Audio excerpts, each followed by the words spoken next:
Welcome to Fridays with Frazier. In today's segment, we want to spend the first few moments and acknowledge the fact that tomorrow is the 20th anniversary of the terrorist attack in New York City on the Twin Towers. On that day, 2,777 lives were lost. We want to always remember that. Forever, we will ever be changed. Families in Oklahoma, across the United States, the world will never be the same. On a personal note, my son was 11 years old at that time. When he saw that event, that was the beginning of his journey to West Point. He was a fifth grader, and currently today, you'd be glad to know that he did graduate from West Point. He's currently serving the United States Army as a captain. So we never want to forget, and again, our hearts go out to those families. So now we're going to talk a little bit about COVID, and I want to give you some numbers that we are experiencing within the district. We obviously are having some concerns regarding the high number of quarantines that we're experiencing, but I want to do a comparison between where we are currently right now in 3 weeks of school and where we were all of last year. Currently, the positive number of cases that our students have this year is 61% of the total that we had last year. We had 204 positive cases for students last year, all year. This year we've already had 127. Quarantine numbers are also about half of the total number of quarantines we had last year. This is a much different virus, and we are in a much different situation than we were a year ago. It is affecting a different group of students. I will give you some numbers in regards to that. The high school currently right now is at about 25% of the total they had last year. The junior high is at about 47% of where they had all of last year. But the elementaries are equal to or greater than all of the positives they had last season. So obviously this variant is affecting a younger group, and it's having a severe impact. What comes with that is the way in which we do our quarantines.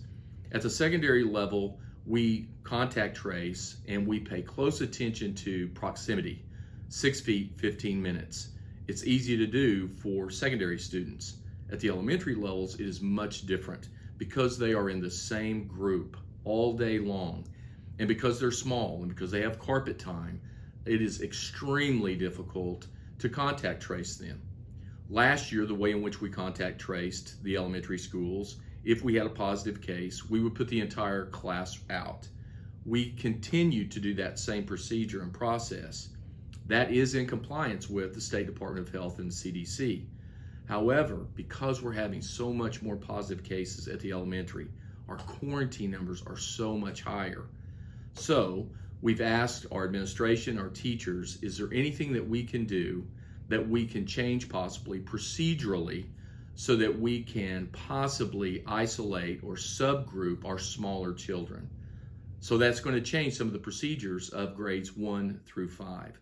The reason we're doing that is so that we can contact trace more closely to the way that the secondary actually does the contact tracing.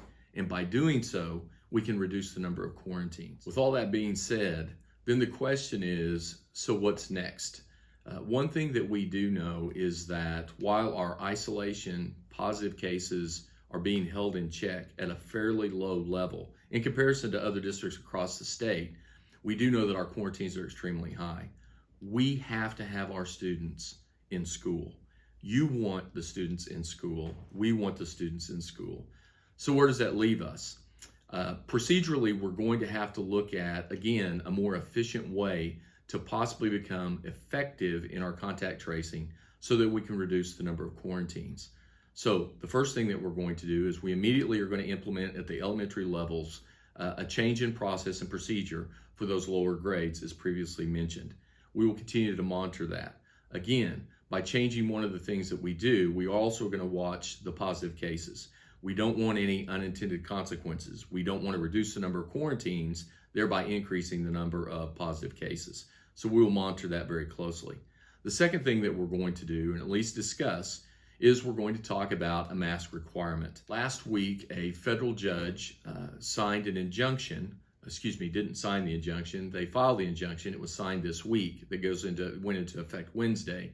That allowed school districts to put in place a mask mandate. The injunction is a temporary injunction. What does that look like? Well, nobody knows. The Attorney General filed an appeal yesterday. So again, this is litigation that's ongoing. We have a responsibility to look at the possibility of putting in a mask requirement. What would that look like? Well, any type of requirement would absolutely have an opt-out clause in it. So what would be the purpose of doing such? Our goal is, again, to get more masks in the building, thereby making it safer, reducing the number of isolations, and hopefully also reducing the number of quarantines. As an example of how masks could reduce the quarantine numbers, within the CDC guidance and the Oklahoma State Department of Health guidance, close contact is defined as 6 feet for 15 minutes. However, if both parties, the person that has the virus and is deemed in close contact, have masks on, then the proximity goes from 6 feet to 3 feet. What that means to schools is that it is nearly impossible for us to socially distance 6 feet apart, but there is a true and a real opportunity for us to socially distance 3 feet. So if both students, for example, had masks on, then the person that is positive would obviously have to isolate, but the person that was 4 feet away and masked would not have to be quarantined. So again, our procedure is to systematically try to reduce the number of quarantines, step by step, constantly monitoring the data, not wanting any type of increase in our positive cases, but to reduce the number of quarantines. Our goal is to get more students in school face to face so that we can do our jobs as teachers and instructors.